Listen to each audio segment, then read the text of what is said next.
Important question जो कि previous year में पूछे गए हैं। और ये क्या है, मोस्ट इंपॉर्टेंट क्वेश्चन गाइज, ये क्या होंगे, अगले साल फिर पूछे जाएंगे, ठीक ना गाइज। ये एक सीरीज की तरह चलेगा। मैं इसमें इस वीडियो में एक क्वेश्चन करवाऊंगा, फिर अगले वीडियो में एक क्वेश्चन करवाऊंगा, फिर अगले वीडियो में। तो गाइज आपको मैं ये गारंटी देता हूं कि आप अंत तक क्या करेंगे, इन सभी सीरीज को देखेंगे, मतलब एक एक वीडियो को रोज देखेंगे। तो गाइज ये क्या होगा, इनमें से जरूर एक ना एक प्रश्न जरूर पूछे जाएंगे। इस सीरीज देखिएगा, अगर उनमें से एक एक क्वेश्चन या दो क्वेश्चन या तीन क्वेश्चन नहीं आए तो वो काम होगा, है ना। तो चलिए स्टार्ट करते हैं। तो सबसे पहला प्रश्न हमें दिया है क्लास 12 का, ये दिया है, ये पूछा गया था 2019 और ये सीट नंबर है, मतलब पेपर का नंबर है, ठीक ना, FO, ठीक। तो ये 2019 में पूछा गया प्रश्न है और इसे आज हम सॉल्व करेंगे। तो चलिए स्टार्ट करते हैं, हम सॉल्व करते हैं। तो सबसे पहले क्या होगा कि हम इसका हल लिखेंगे। तो चलिए स्टार्ट करते हैं। तो इसका हल क्या होगा, सबसे पहले एक सिस्टमैटिक तरीका होना चाहिए सवाल को लगाने का। तो सबसे पहले हमें क्या क्या दे दिया है, तो क्या क्या दे दिया है, चीनी के सिरे के चीनी के सिरे के 214.2 ग्राम में 34.2 ग्राम चीनी है। एक क्या है, चीनी का सिरका बनाया गया है जिसमें क्या है 34.2 ग्राम चीनी है और बाकी उसमें विलायक है, मतलब पानी। सिरका किसका बनता है, पानी का ही बनता है, ठीक ना, है ना। चीनी के सिरे की मोललता की गणना क्या होगी, ठीक ना, हमें क्या निकालना है, मोललता, मोलैरिटी, ठीक ना, वही निकालना है। तो चलिए स्टार्ट करते हैं। हम सबसे पहले दिया हमें क्या क्या है, तो क्या क्या दे दिया है, तो मैं यहाँ लिखूं, दिया है, क्या क्या दे दिया है। तो सबसे पहला चीज हमें क्या दे दिया है, सबसे पहले चीनी के सिरे के 214.2 ग्राम में, तो चीनी के सिरे का द्रव्यमान हमें दे दिया है, ठीक ना, क्या दे दिया है, इसका द्रव्यमान हमें दे दिया है, कितना कितना दे दिया है, 214.2 ग्राम। ये दे दिया हमें चीनी के सिरे का द्रव्यमान, मतलब जो सीरा है उसका द्रव्यमान दे दिया है 214.2 ग्राम, ठीक ना। उसके बाद चीनी का, यहाँ यहाँ लिखूंगा सिरे में चीनी का द्रव्यमान, द्रव्यमान तो कितना दिया है, इसका द्रव्यमान कितना दिया है, 34.2 ग्राम, ठीक। ये हमें किसका दे दिया है, चीनी का द्रव्यमान, किसका, चीनी का। और सिरे का द्रव्यमान कितना है, 214.2 ग्राम, ठीक ना। तो सबसे पहला चीज हम क्या करते हैं, और चीनी का सूत्र क्या होता है ये भी मैं बता दूं, C6 क्या होता है, C12H22O11 होता है, ये क्या चीनी का सूत्र होता है। तो फॉर्मूला क्या होता है, सबसे पहले मोललता का फॉर्मूला क्या होता है, मोललता, मोललता हमें निकालनी है, ठीक ना। तो मोललता का फॉर्मूला क्या होता है, इसे क्या बोलेंगे, विलायक, क्या बोलेंगे, विलायक, इसे विलयन। विलायक किसे बोलते हैं, जिसमें घोला जाता है, और विलयन किसे बोलते हैं, जिसे घोला जाता है। तो ये क्या है, विलयन, और ये क्या है, विलायक। तो सबसे पहले क्या रहेगा, विलायक,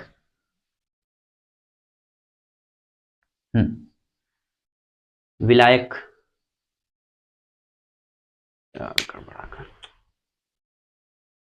तो सबसे पहले क्या होता है, विलयन का, क्या, विलयन का द्रव्यमान, विलयन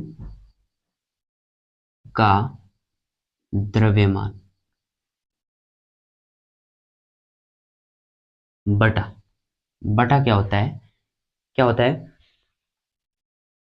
अ, हाँ, विलयन का आणविक द्रव्यमान, विलयन का आणविक द्रव्यमान। और आणविक द्रव्यमान निकालना मैं बता चुका हूं, है ना। उसका एक पूरा वीडियो है, वो आप देख सकते हैं, है ना। नीचे क्या होता है, नीचे क्या होता है, विलायक का द्रव्यमान, वो भी किस में रहना चाहिए, केजी में रहना चाहिए। किसमें, केजी में। जो विलायक का द्रव्यमान वो आएगा वो किस में रहना चाहिए, केजी में रहना चाहिए, ठीक ना। तो मोललता बराबर विलयन का द्रव्यमान, फिर विलयन का आणविक द्रव्यमान बटा विलायक का द्रव्यमान किसमें, केजी में रहना चाहिए। तो सबसे पहले मैं यहाँ लिख देता हूँ कि विलायक कौन है। विलायक अभी हमें नहीं दिया है, विलायक अभी हमने निकाला ही नहीं, हमने सिर्फ बताया कि किसमें, चीनी को घोला गया है पानी में, है ना। तो अभी हमें विलायक कुल कितना विलायक है, विलायक हमने नहीं निकाला। तो सबसे पहले मैं यहाँ की निकालता हूँ ना, चीनी में विलायक का द्रव्यमान, किसका, विलायक का द्रव्यमान।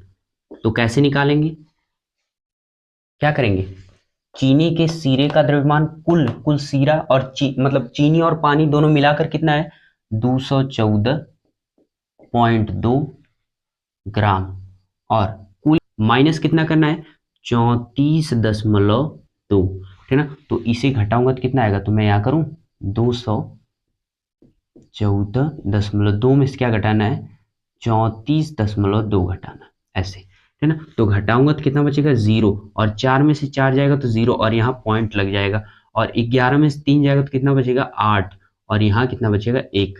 तो कितना है, 180.0, है ना। तो कितना आया, 180.0। लेकिन दशमलव के उधर 0 का कोई मतलब नहीं होता है, तो इसे मैं हटा देता हूं।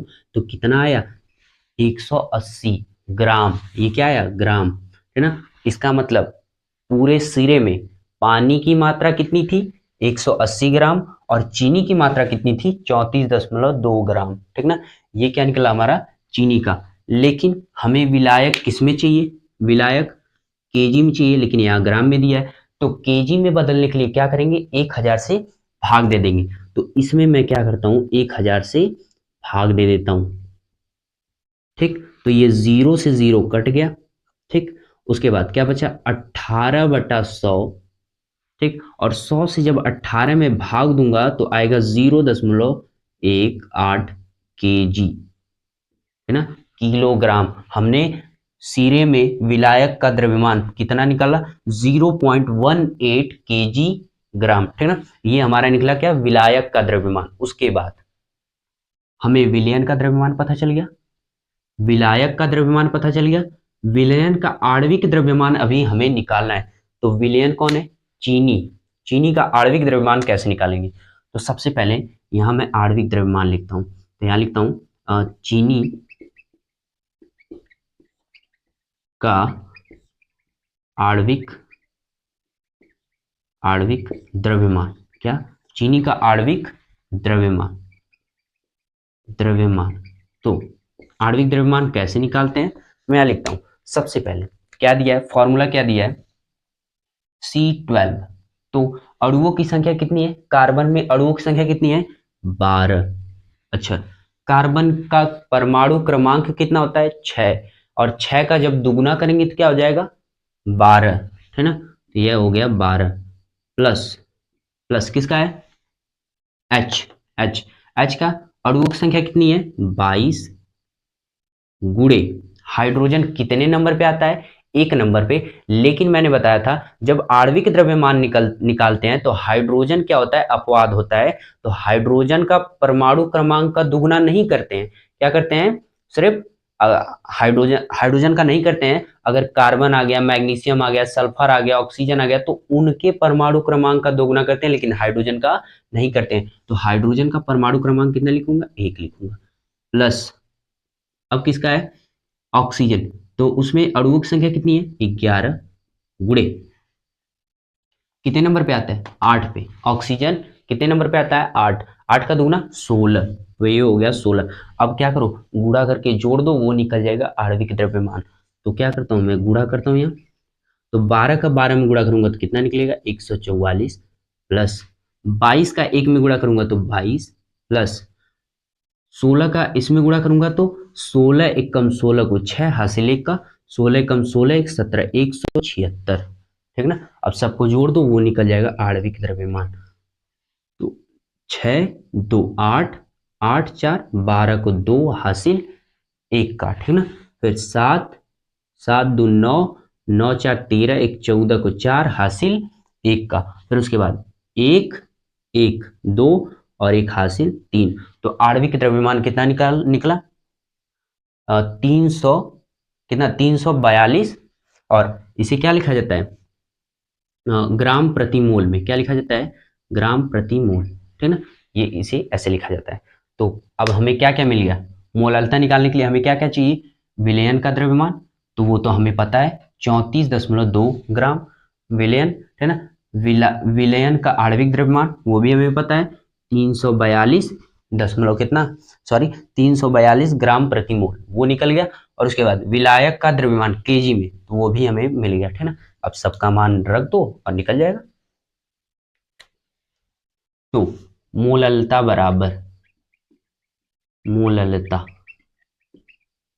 बराबर क्या हो जाएगा मोललता बराबर क्या हो जाएगा विलयन का द्रव्यमान तो विलयन कितना है 34.2 है ना ग्राम। उसके बाद बटा नीचे क्या रखना है हमें विलयन का आणविक द्रव्यमान कितना निकला 342 ग्राम प्रति मोल। ठीक। और उसके सबके बटा कौन है सबके बटा कौन है। ठीक कह रहे हैं विलायक का द्रव्यमान केजी में तो कितना है 0.18 केजी। ठीक ये हो गया।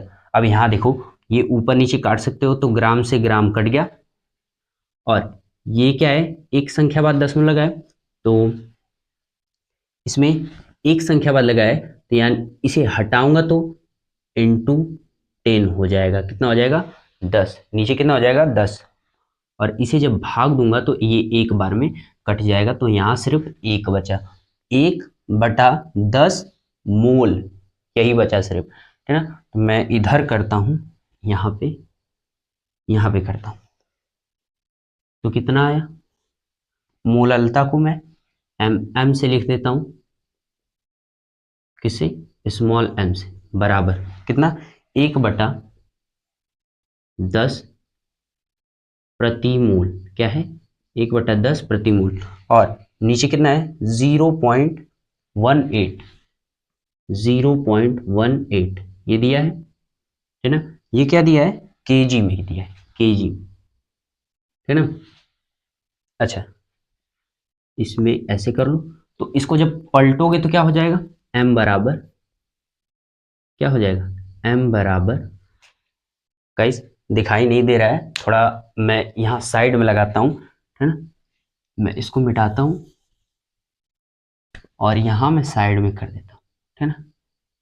बहुत अच्छा सवाल है ना। मैं यहाँ साइड में ऐसे कर रहा हूँ है ना। तो m बराबर क्या हो जाएगा m बराबर तो कितना है 1/10 और ये ऊपर आएगा तो कितना हो जाएगा 1/0.18 और ये क्या है केजी प्रति मोल ये ऐसे ही रहेगा। ठीक ना।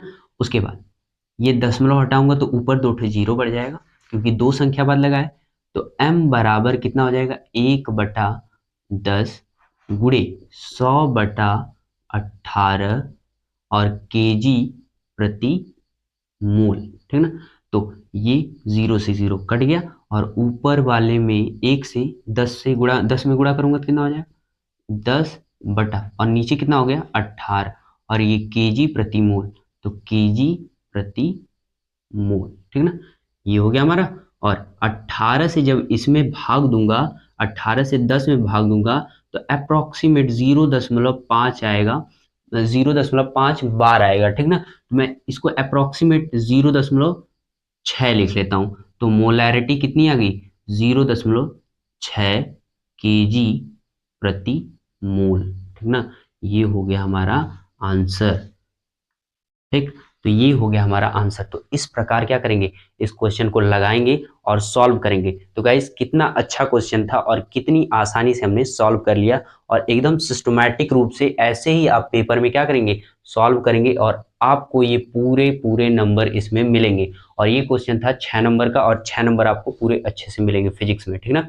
तो गाइस आई होप कि प्रश्न आपको अच्छे समझ में आए होंगे, और मिलते हैं नेक्स्ट वीडियो में इसी तरह अच्छे अच्छे क्वेश्चन के साथ। और ये बता रहा हूँ, मैंने पहले ही बताया कि आप इस सीरीज को पूरा देखेंगे तो इतना मैं आपको श्योर कर देता हूँ कि एग्जाम में एक या दो से अधिक प्रश्न जरूर पूछा जाएगा, ठीक ना।